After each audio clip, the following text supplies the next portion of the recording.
Hello there, and once again, welcome to the World Storytelling Cafe. I'm just going to get myself all comfy in the chair.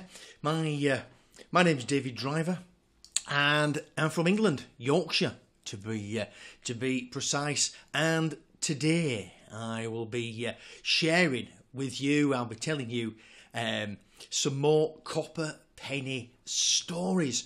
And if you look behind me, I'm trying to look in at the board. If you look behind me, you can see the board, and as usual, it always says inspire, create, and imagine. And I do hope that my work enables you to do that. Gives you a little bit more imagination, gives you a little bit more inspiration, and gives you some creativity.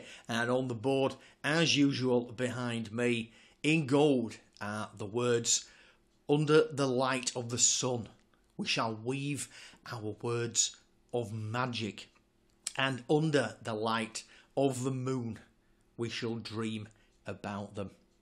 So, today, I've got two stories. One of them goes by the title of Penny Wishes, and the other story goes by the title of The Copper Penny Man. And just a little bit about pennies. I have some here. When we talk about pennies, people have sayings like, "I'm going to copper up," or "this only costs a few pennies." And wherever you are in the world, pennies are the bottom of the food chain, if you like. Possibly don't buy you much, but after these two stories, they may well buy you more than what you think. And I think they're nice pennies, just like that. Okay, the first story goes by the title of Penny Wishes, because as children and even as adults, we do like to make wishes. And this first story is set in a faraway land thousands of years ago, and it's all forgotten now, but I do know this story about penny wishes. And it starts in a mighty city where kings and queens still ruled, and kings and queens still lived in castles. And all the people of the city and all the surrounding areas, they loved and they revered the kings and queens. And in this particular city, it had such a famous market, and you could buy meat and fish and vegetables and fruits and trinkets, and there were rides, and they had jousting tournaments and fencing tournaments, and you name it, just about everything you can think happened at the market. It was such a wonderful place to be. But on the steps leading up to the castle, when you went through this wonderful city, all the streets were cobbled. And it made such a lovely sound when the horses galloped over them, or the wheels of the carriages rolled over them. And all the children were playing, and people were playing instruments. And there's some lovely white stone steps that led up to the castle, and the kings and queens and all the children used to parade up and down them, and the people used to clap. But one of the things that people always remembered was an old lady, just a lovely, everyday old lady that sat on the steps. And I have a tin here. If you look at this tin, I'll just take the lid off there. You can see that just in there, it's just a tin, and it's got a few pennies inside it. You can hear them rattling. Just a few pennies in the tin. And all the old lady used to do on market day, nice and quietly, she sat on the step, and she had a tin. She popped it on the ground just like this, and all she asked for was for the children's wishes. And the children used to walk up, ask the mums and dads, and it was quite well known that all of the mums and dads, maybe most of them, all of them, used to have a little purse and save the pennies up, give them to the children, and all the children, you say, Mum, Dad, might be with the parents, might be with the grandparents too, and run up to the old lady on the steps and just pop one in like that, yeah? Just run up to the old lady, and she'd look at them, smile, she'd lovely blue eyes, she'd have a nice smile, and say hello, and then she'd ask them the name, and she'd say, have you got a wish? And she'd say, that all the children would say yes, and hold the penny tight in the hand, like a little fist like that, and she'd say, well, make your wish, close her eyes, just like that, close her eyes, really tightly, make the wish, and then just pop a penny in there, and that's all she did. She'd smile, and she'd say, thank you, and all of the wishes, the children couldn't believe it, because at Christmas time, or on birthdays, there were bigger, more adventurous wishes. And some of the girls wished for new dresses, new shoes. Some of the boys wanted to be, might to ride a horse or have a fishing rod. And some people used to wish and say, I just wish we had a lovely garden of flowers. And lo and behold, the wishes came true. And as the children got older, they married themselves, and had families of their own, they everyone fondly remembered the old lady that sat on the steps, on the white stone steps, and put the pennies in the wishing tin.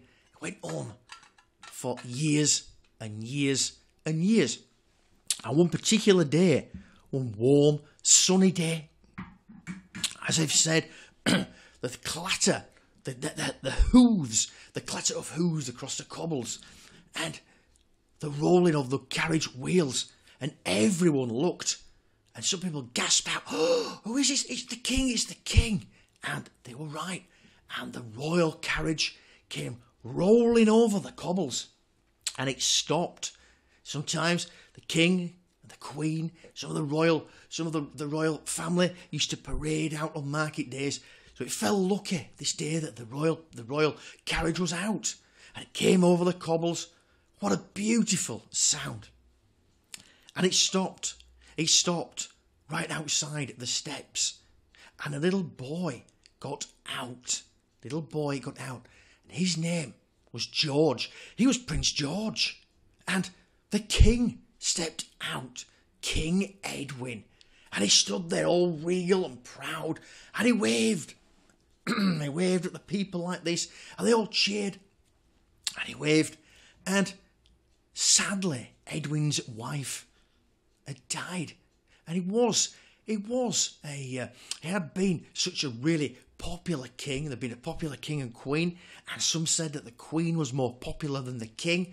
And there was a little bit of doubt as to whether the king was still happy. But he whispered in his son's ear, whispered in George's ear. He said, look, go out and make a wish. And he gave him, even the king, who had all the wealth in the land, the king himself, gave his son George a penny.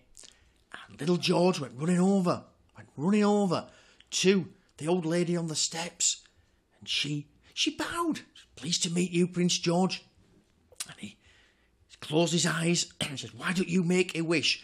So he held the penny in his hand, and he dropped it into the tin. The old lady reached up, just dropped it in there, just like that. And the old lady, this had never happened before. The old lady closed her eyes, shook her head. And in all the decades that the old lady had sat and taken all the penny wishes, she went into the tin, into her own copper tin, picked out the very penny that Prince George had dropped in. And she held it out just like this. She said, I'm sorry, Prince George. Please take your penny back. Please take it back and your wish. And soon people heard, and whispers started to spread around. Prince George has made a wish. Prince George has made a wish. And the old lady's given it back. Well, no one could believe it. And at first, Prince George didn't know what to do. But the old lady reached out, an old bony hand, and thrust it inside to it. Take it back, just like that. And he grabbed the penny, and he turned. It doesn't matter if he was royal or not royal, doesn't matter his position. Just like any other child, he was very upset. And he grabbed that penny, and he grabbed that penny's hand, and he ran back to his father, who was King Edwin. And they both went back into the carriage, and the carriage sped off back to the back to the castle. And the following day, the old lady had vanished. She was nowhere to be seen. And everyone said that Prince George cried and screamed. Like a really spoilt child. He cried all the way home and didn't stop crying all night. That old lady, what a nasty old lady, he was saying. I want her gone. And that was the rumour. And lo and behold, she'd vanished. And for years and years, people used to talk about what happened to the old lady. No one knew. And people really missed her. But life went on. And after that event, King Edwin, he became a little bit more bitter and twisted himself. And the people of the city wasn't as happy. Didn't seem to be as many birds singing. Didn't seem to be as many flowers growing. The market days and the city didn't have its magic glow, and all the wishes and all the sort of magic had gone. And sadly, King Edwin, he died, and he was buried next to his wife and he did become King George. Prince George became King George, and times became really, really hard, really, really difficult. There's not a single wish in the city. Everyone was so upset. And people started to say, I wish that the old lady was back and we could have some wishes. Now, in the village, there was a young man, and it's the same age. He was the same age as Prince George. Prince George had turned 20. And as I've said, he was the king. But there's another boy called Rolf. And he was a really big, strong boy. His dad used to work in the forest, look after the forest, and chop the trees down if need be, and used to plant new trees. A forester. Looked after all the animals, all the forest, all the trees. And what a big, strong man he was. But he also liked to travel a little bit. He liked to walk sometimes to smaller villages, or sometimes with his friend, he'd ride off for a couple of days to the other side of the forest and go to other towns and cities. Now, one particular day, whilst he was out with his friend, he was walking through the streets of another town, and he looked and he recognised the old lady. And he was like a young child again, although he was really strong, one of the strongest men in the village. He'd always been using the axe and carrying logs. And he just instantly remembered the old lady. And he went running up to her, and there she was, just sat there, just sat on the streets, and she still had the little tin, but it just didn't seem the same. There were a few coppers in the bottom, and he went running up to her, and he looked at her, and she instantly remembered him. And he said, "Oh, I've thought we'd lost you. Where have you gone?" And she told him the story of in the early hours of the following morning.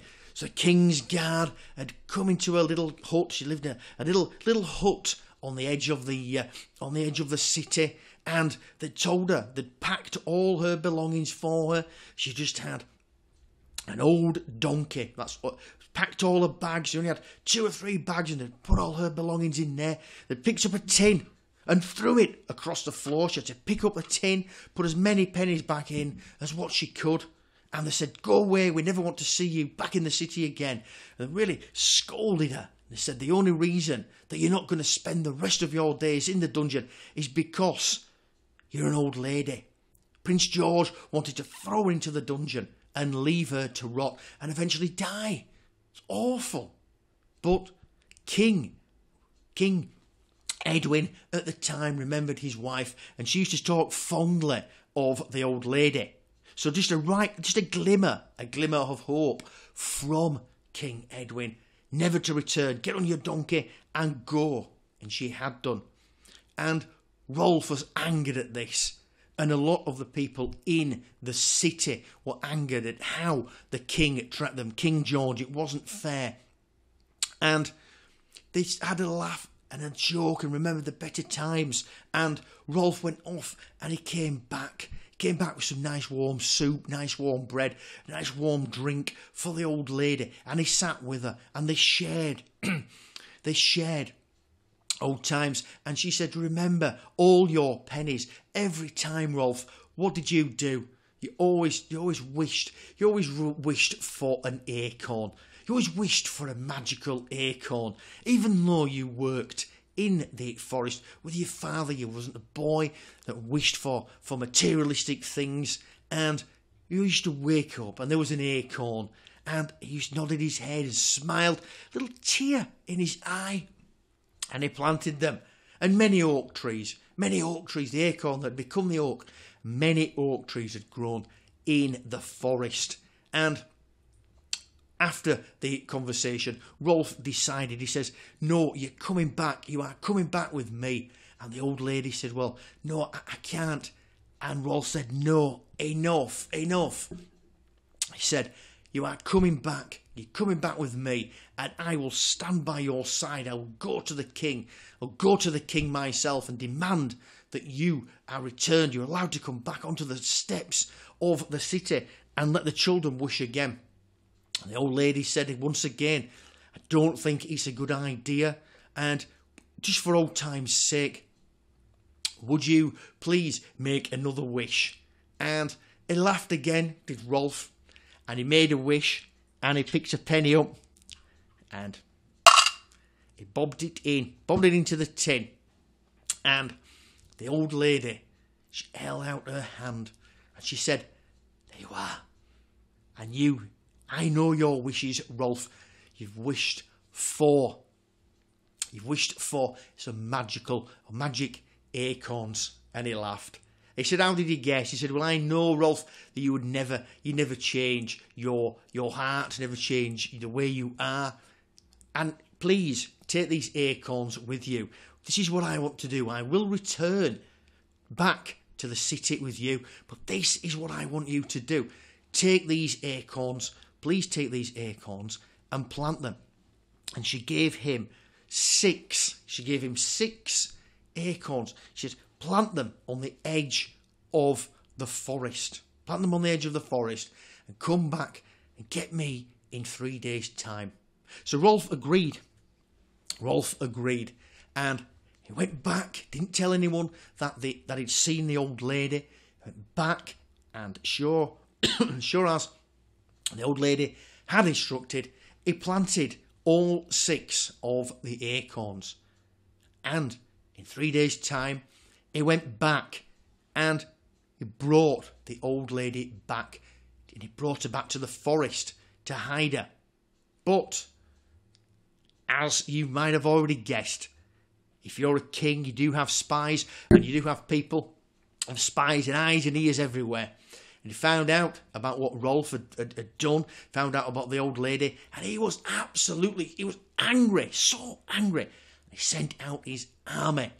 He said, "I want the old lady." He said, "I want the old lady dead or alive.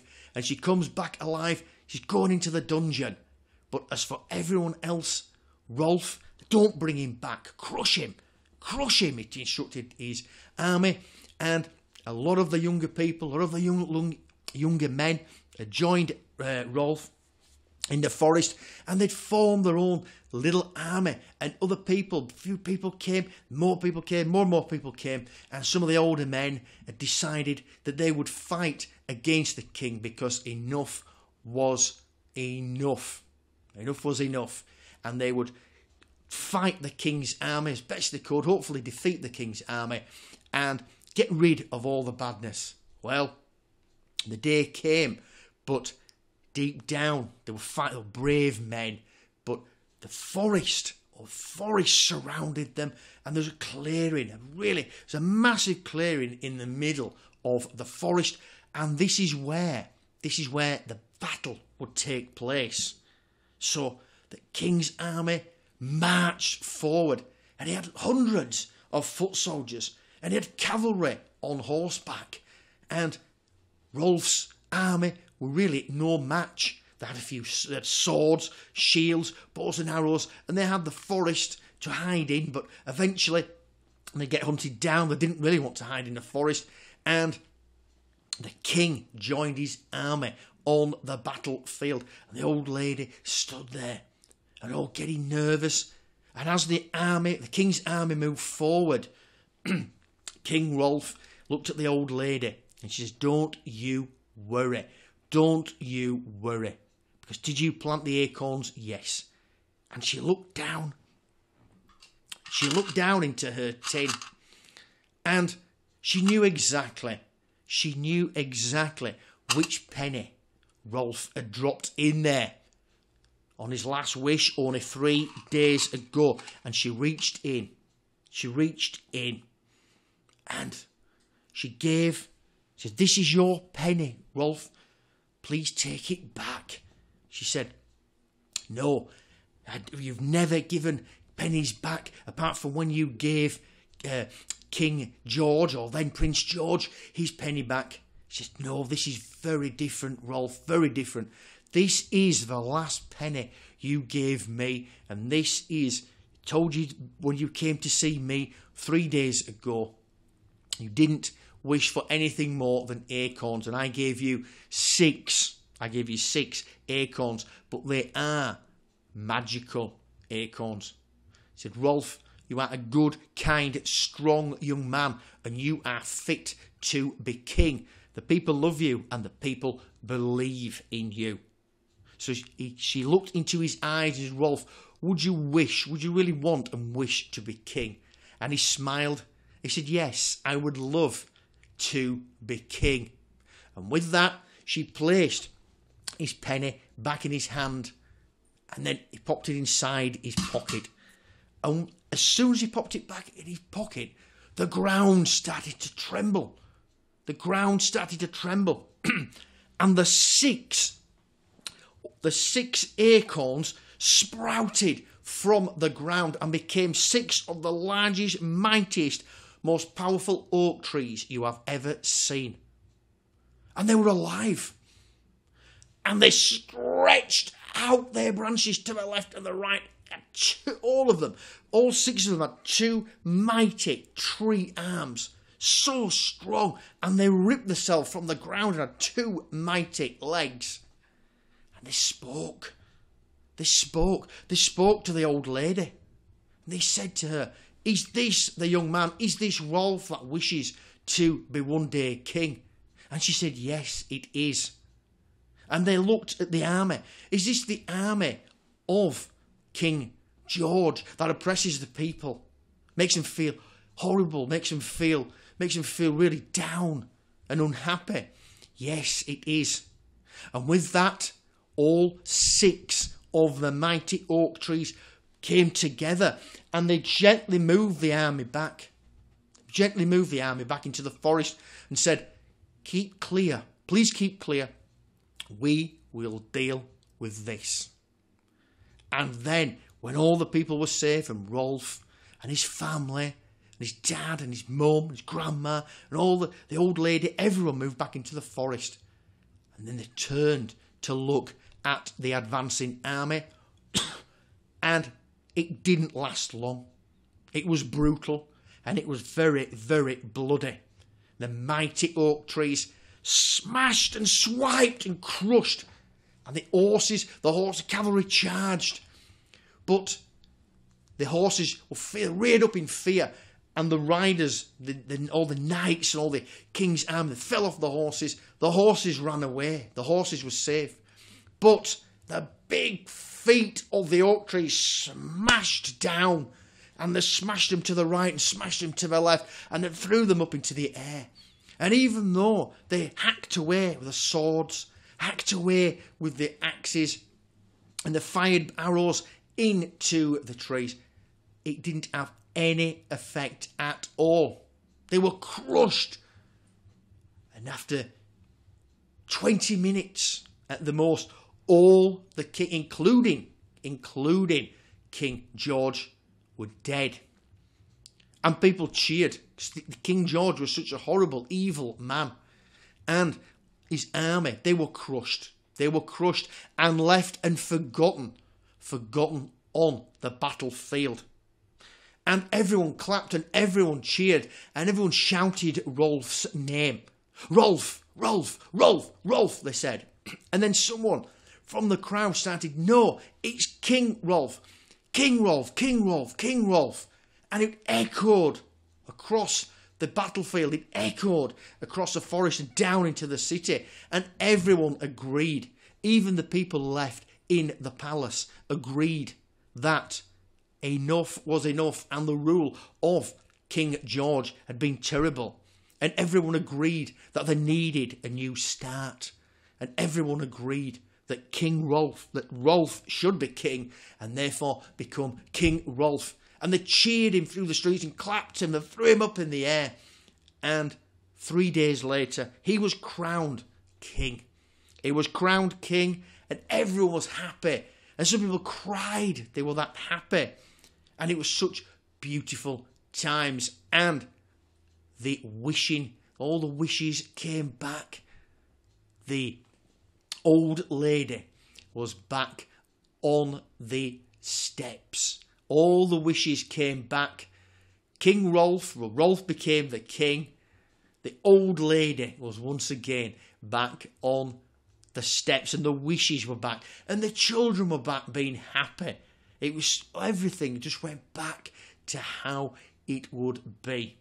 And Rolf, King Rolf, as he was now, ruled for many, many years to come. And when he sadly died himself, his son became king. And the good, happy times continued.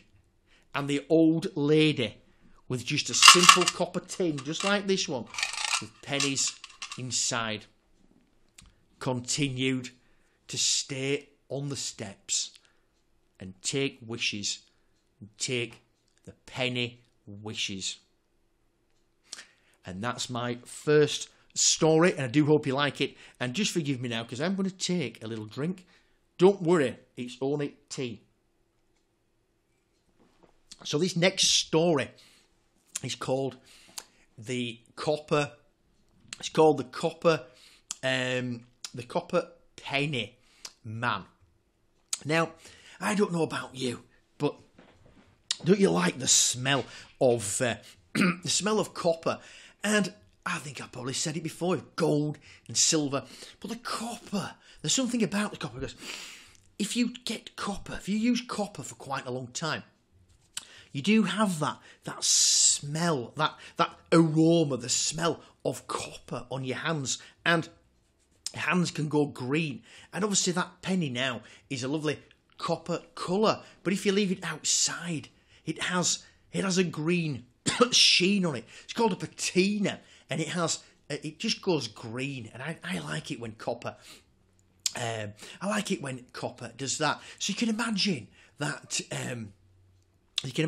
if someone who was touching copper or working copper for long periods of time would have that smell and would have that certain sort of aroma about them. And that same can be said about the very own Copper Penny Man. Now, this man is to travel all over the world. used to travel all over the world. And yes, he liked pennies. He liked pennies. And what a wonderful, unforgettable character he was. And he was always dressed in head to foot in leather clothes. He had brown leather boots, brown leather trousers. He had a long brown leather coat, leather waistcoat, a nice leather hat. And he would have things inside pockets, little secret pockets here and there. And he had the most wonderful, warm, kind blue eyes and lovely long red hair. He had copper rings on his fingers and copper bracelets.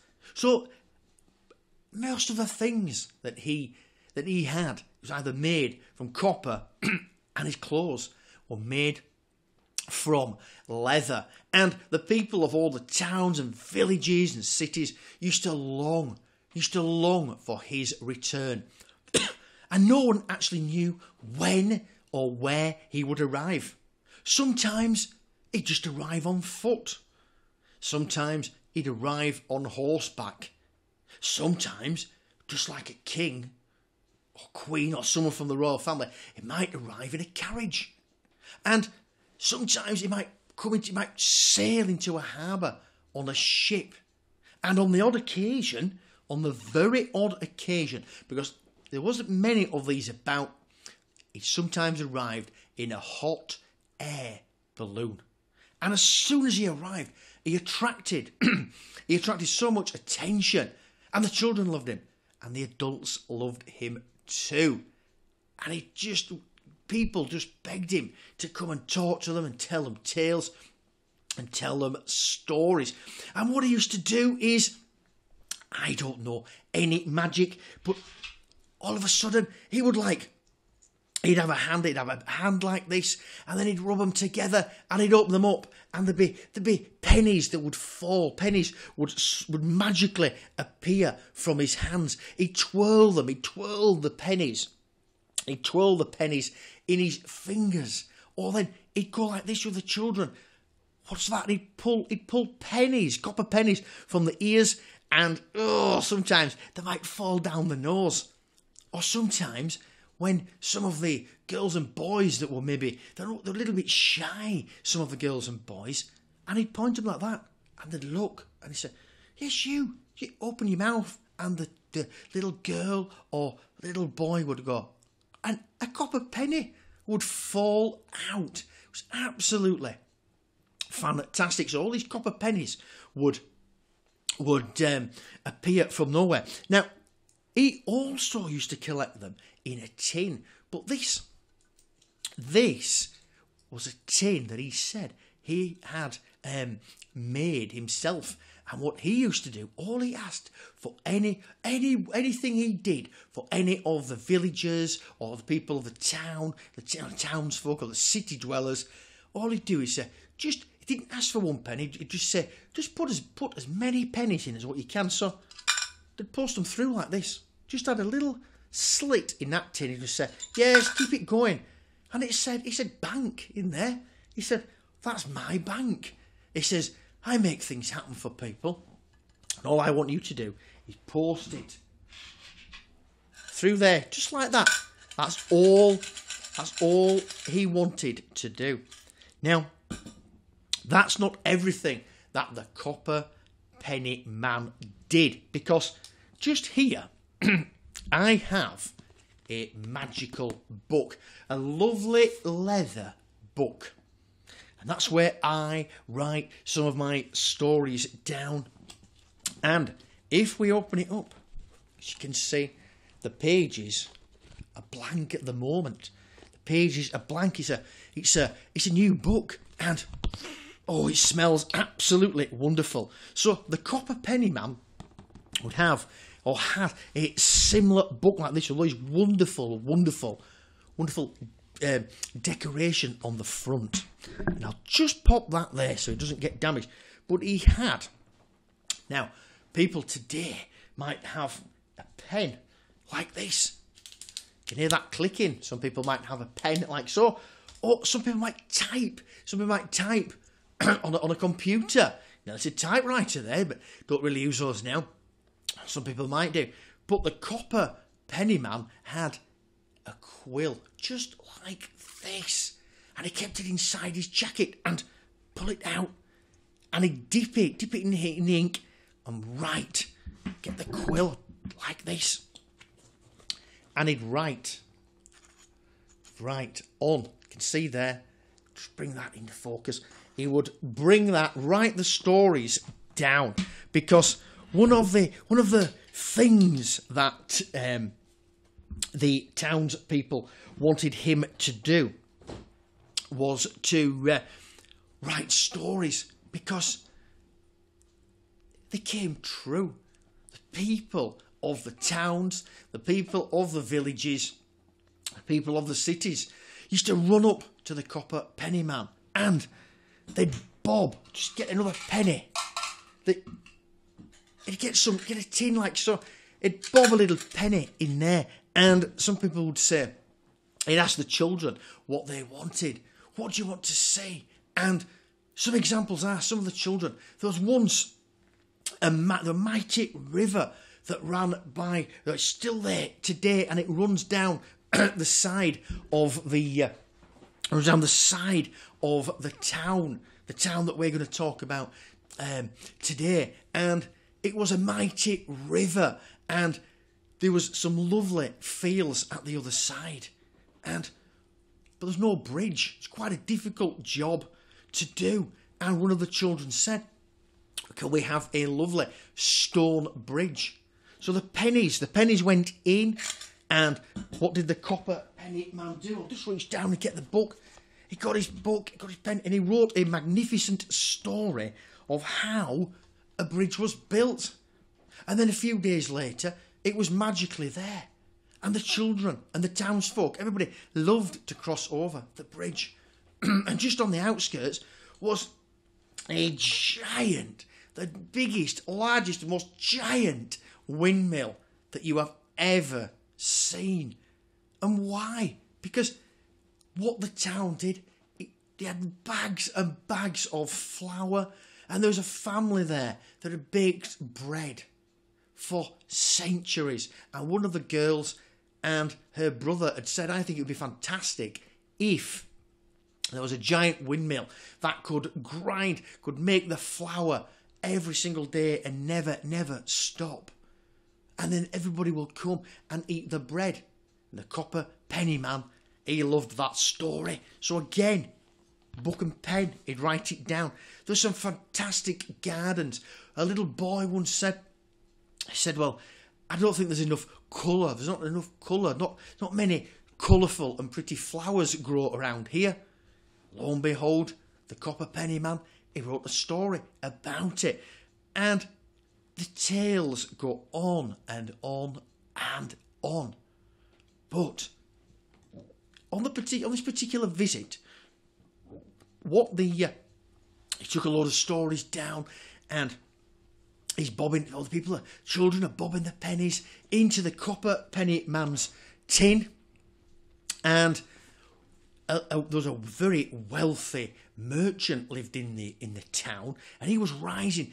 He was becoming richer and richer and very successful. And his son went up to see the copper penny man, and he started to talk, and he bobbed a few pennies in the tin, and just like I'm doing now, got the twiddling the quill. The copper penny man asked him what he should do. He said, I think we should have an iron bridge built. What an interesting idea, the copper penny man said. And where do you think this iron bridge should be? And he said, well, I think it should be at the top, the very top of the mountain. Because what I'll tell you now is, in this lovely town, where all the people were happy, and the copper penny man came along, and all these magical, wonderful things happened, at the very back, to the north of the town, there was a mountain, and it was thousands of feet high. And the snow came in the winter, snow-capped mountain it became, and people went to the top of the mountain and came back down. It was quite an adventure. But just at the back of this gigantic mountain was another mountain. And this was, no one could get to the top of it. The sides were too steep, it was very treacherous, and a few people had tried but sadly lost their lives. So no one could get across to the second mountain. And the merchant's son suggested that it would be a fantastic story of how a magnificent, magical, fantastic iron bridge was built between the two. And people would come to the town and visit, and they could go to the top of the mountain, and then they could walk across safely to the second mountain. Well, the copper pennyman's eyes lit up. What a wonderful, wonderful idea. What a fantastic story that would be. So he shook the young man's hand and said, I'll get on to that one. I'll start writing that one straight away. So, gets the blank page and he starts to write in there. He starts to scribble down the story. And the people of the town were very patient. And the copper penny man, he disappeared. He went away. I'll just bob the book down there. He disappeared. He went off to another town, another village, another city. Who knows where he went?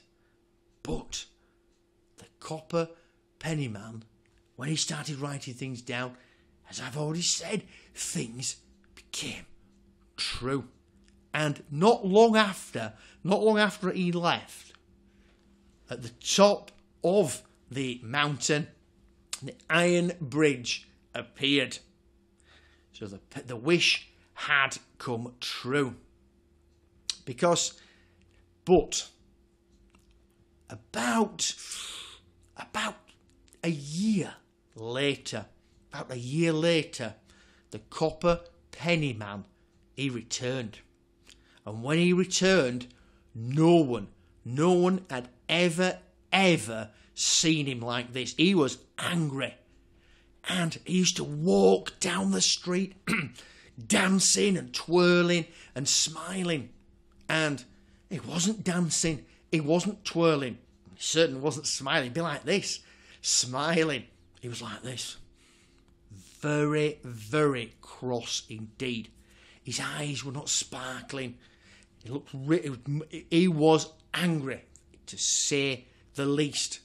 And whilst he walked through the streets of the town, he noticed the people of the town did not want to know him. And I think what I mean by that, in the past, the children would come and grab his hand and say, the copper penny man's here, the copper penny man's here. And they absolutely loved it. The copper penny man is here. And please tell me a story. And the mums and dads would laugh. And everyone just was overwhelmed with excitement. But no, people walked past and it didn't matter if he was there or not. People didn't give him a second glance. But another thing that he noticed, everyone seemed so rich and wealthy. And he looked at all the houses. All the houses were painted, nice bright colours. None of the roofs needed repairing. More people were travelling around in horse and carriage. More people had gold and silver. They were dressed in such fine clothes.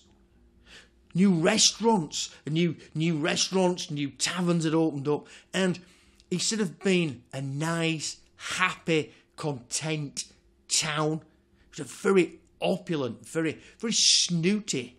Copper penny man noticed it was very, very snooty. Very snooty place. And he didn't like it. Didn't like it at all. And then the copper penny man, a thought came to him that he hadn't had in a long time. And he sat thinking, And he thought to himself, and he came to the conclusion that he had been deceived. What a wicked thing to do to someone. Deceive someone. And he thought to himself, I've brought so much happiness and wonder and joy, happiness to this town, and I've been deceived. And he sat just by the river and just gathered his thoughts. Now, whilst he was doing this, he heard someone crying. And it wasn't a nice crying, because he'd seen children, or he'd heard children cry before. And sometimes if a child is crying, a girl or a boy, you could put his arm, or you could put your arm around them, give them a cuddle, give them a kiss, make them feel better. But the copper penny man knew that if an adult cried, that was something else, different. If a man or woman were crying, he thought the worst. He thought, well, what terrible thing has happened? Because he knew it was the crying of a man. And he looked around, he just walked along the riverbank, not for so long, and then he saw a little old man crying, and he was dressed in purple and green clothes. But he had a big woolly hat on, a big woolly purple and green hat. He was crying and crying and crying. And the copper penny man said, what's the matter? And he was, oh no, crying, and tears were streaming down him. He said, I've been tricked. I've been tricked, and the people of this town have tricked me, and I am the keeper of the Copper Urn. And at this, the copper penny man, he knew that he had been deceived, and the keeper of the Copper Urn had also been deceived. And all these thoughts went round in his head, and he thought back to the merchant's son, and he thought back to the mountain, and he thought back to the other mountain behind, and the iron bridge. And the copper penny man knew of many things in the world that were magical, some things good, some things bad, but he didn't know exactly where everything was. And he said, my copper urn has been taken from me. There's wicked people of the village. And he told him the tale. And I'm just stand up for one moment. Just give me a moment, because the copper urn was just like this one. Can you just sit down? Can you see this now? Just rest this on my knee, because I'll just move that from side to side so everyone can see that. And I suppose, really, oh, where's my muscles? Look at that. Have I won the World Cup? No. Is it? So this, this might be, is it the copper urn? I don't know, because I've acquired this. This is another story, but you can see that there's just a few sort of plants growing out of it. But this is indeed a copper urn, and it's quite heavy. And you could make tea in this, or you could put wine in it, or water. In fact, you could drop anything you want into there. I'll pop that down there, and I'll just come in a little bit closer. Now, so just down there, you've seen it now. That is the copper urn. Now, the copper urn was a very magical copper urn indeed, because what the keeper, what the strange old man had done is, he had been given the task of looking after it, and in the wrong hands, it could bring out the worst in people. And all he'd done, he'd lived on the top of the mountain for centuries, and he lived on his own, because that's what he liked to do. And he also liked tea. He loved to drink tea, and he used to have little tea bags like this.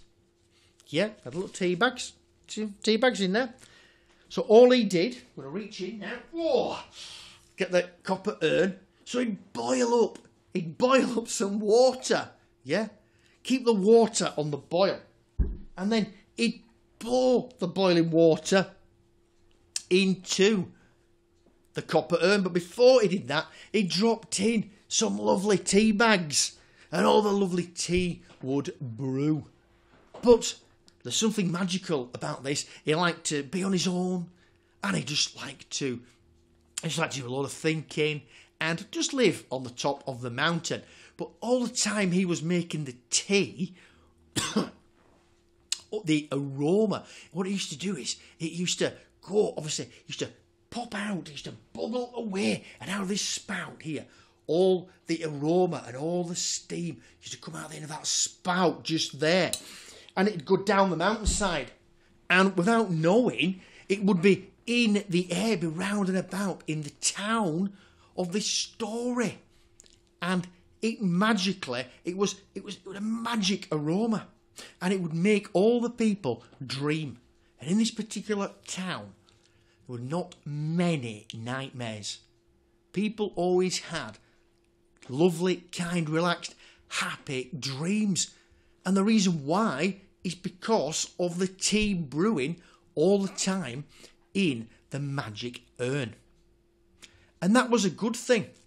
But what the merchant had done, if you remember, when the copper pennyman had turned up and the wealthy merchant had asked his son to put the iron bridge across, the wealthy merchant had found out that that is where the copper urn was living, so to speak. So he'd been tricked, and he was the first to cross there. And he'd gone across, he'd got some big, he knew a few people that liked to sort of fight and wrestle, really big, strong men, in case there was any trouble. And he'd paid them a little bit of money, and he'd gone across with them. And the little man with the woolly hat on, he couldn't do anything. It was magical, but he didn't have any nasty magic. He couldn't really fight back. And he'd gone over there, and he'd got the urn, and he kept it. And then also, other people still went over the iron bridge to visit, but all they saw was the top of the mountain. And the old man with the woolly hat had been living in the town. But this is the part that really, really angered the copper penny man. Because the copper urn has the magical power of reproducing anything you drop inside it until the following sunrise. So, I know what you're thinking now. If you were a merchant and you had some gold coins and you dropped them inside the copper urn, more gold coins would be produced and bubble and flow and spill out of the top. Same with the silver. So you will become even wealthier. Now, if you were to buy and sell silk, if you bought one expensive silk scarf, it cost you quite a lot of money. If you bought 2 or 10 or 20, it would cost you even more money. But if you had a magic urn and you only had to buy one and you popped it into the copper urn, by the morning you would have thousands. If you bought one bottle of the most expensive wine, you popped it inside, just like the tea, it would brew loads and loads of expensive wine. And how the copper pennyman was angered at this.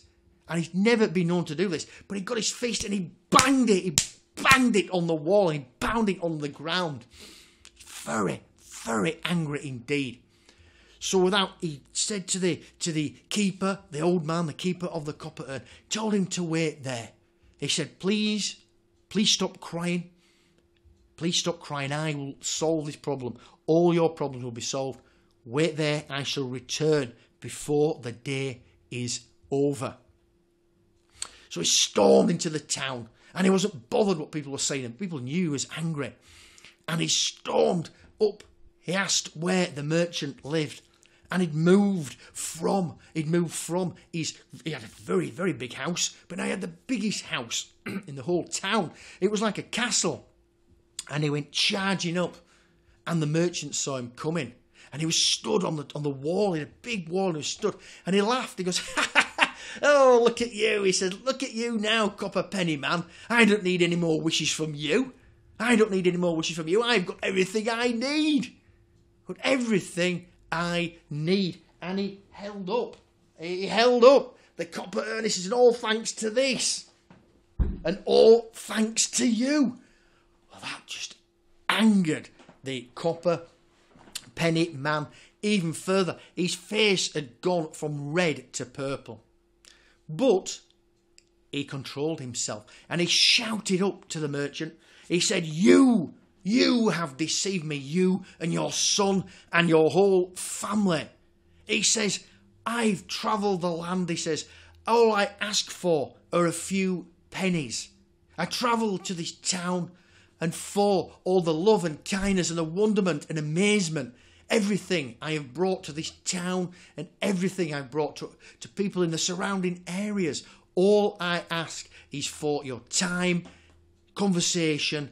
I write things down in my book, and all I ask is for. And he held up, he says, look, all I have is my little copper bank there, the little copper tin, and people post through a few pennies. All I ask is for a few pennies.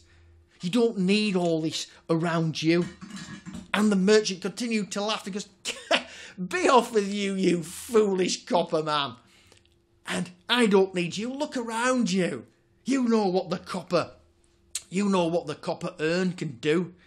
Indeed I do, said the Copper Penny Man.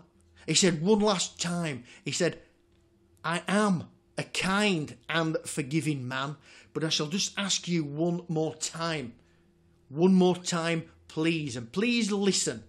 Say your words, you foolish man. You go and write some other scribblings in some poor village. He said, all I ask is that now, he said, hand me back the Copper Urn. I shall give it to the old man, the keeper of the urn. He should go back to the top of the mountain. The bridge will go, and all the wealth that you have acquired shall be returned to me, and I shall dispose of that, and you shall go back to how you were. Would you do this? And he laughed. He laughed at him. He said, is that your final answer? And he said, yes. He said, well, I've given you your chance. And he reached inside his pocket and he pulled out this stone. Now, if you look closely at this stone, you can see that it's like stones. There's a stone there.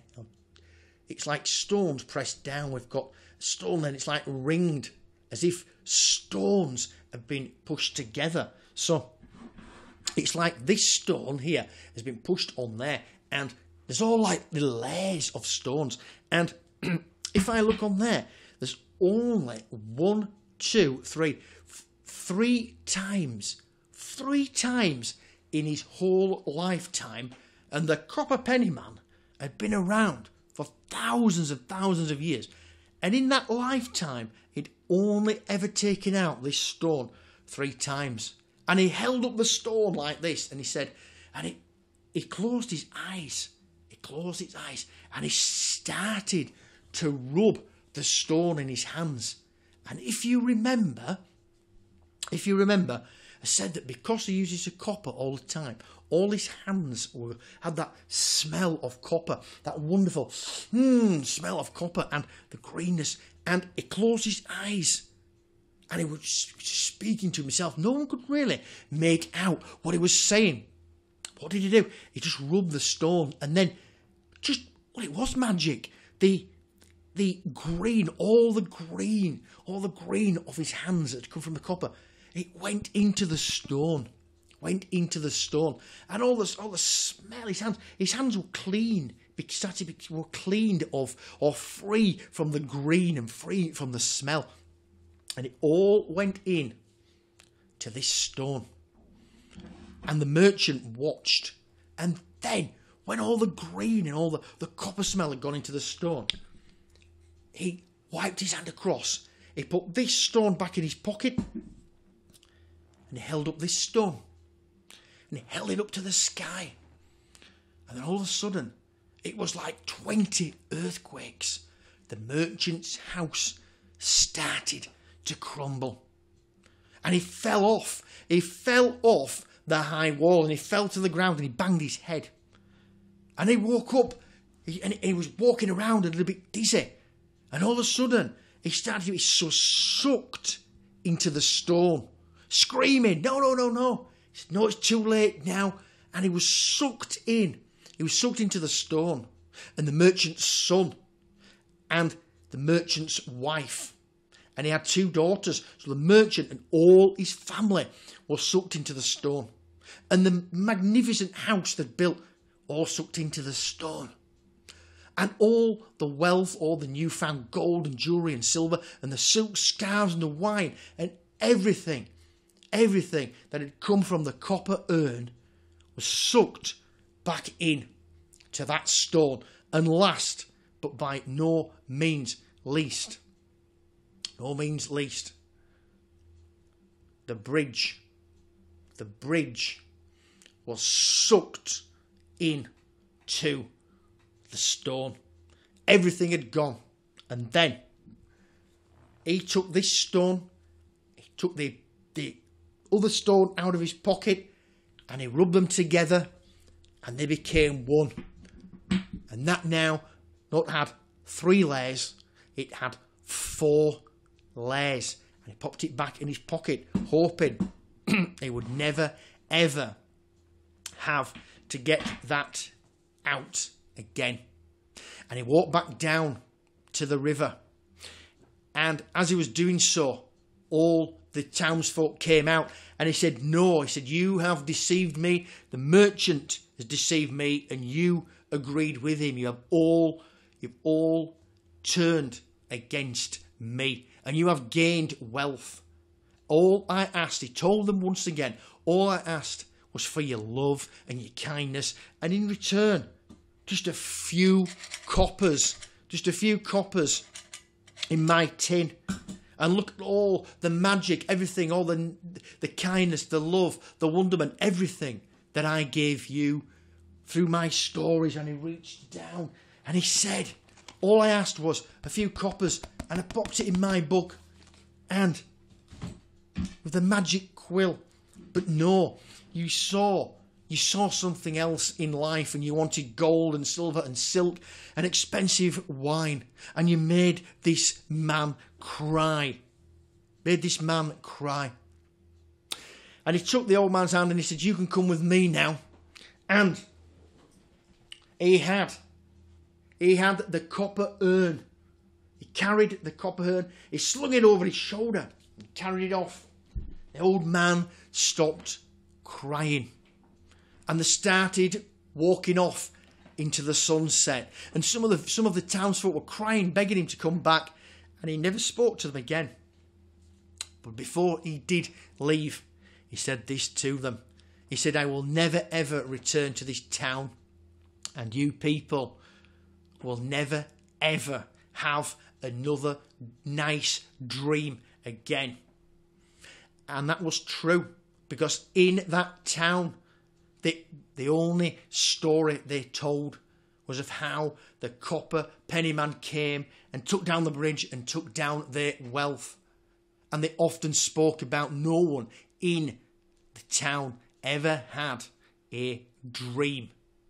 And although they didn't dream, they did remember better times before they deceived the copper penny man. Well, that's it from me today, David Driver, all the way from England, all the way from sunny Yorkshire.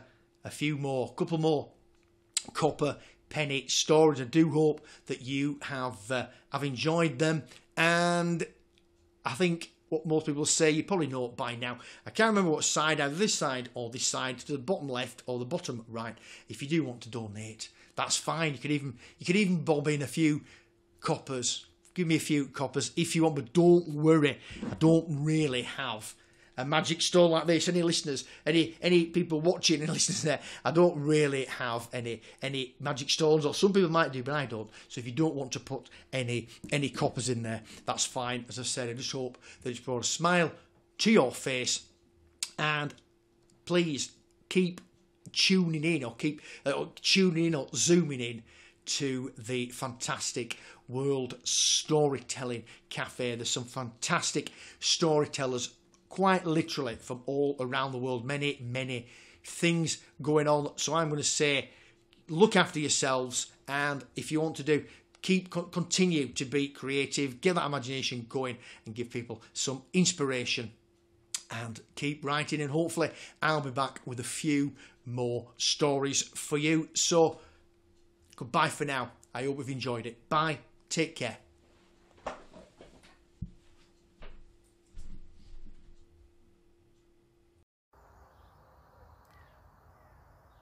Young and old, you've been listening to a wonderful storyteller. And if you really liked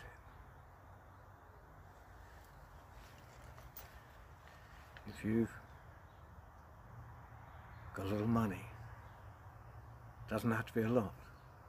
A little goes a long, long way, as they say. And you can afford it. Just pop it into the storyteller's hat, because right now they're not earning at all, so whatever you've got, it will be appreciated.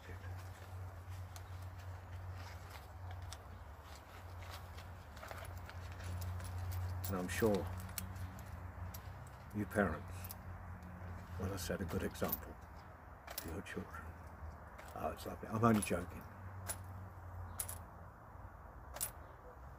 But it will keep some of us going through this crisis. And those of you that are self-employed out there will know exactly what I mean, and you're probably exempt.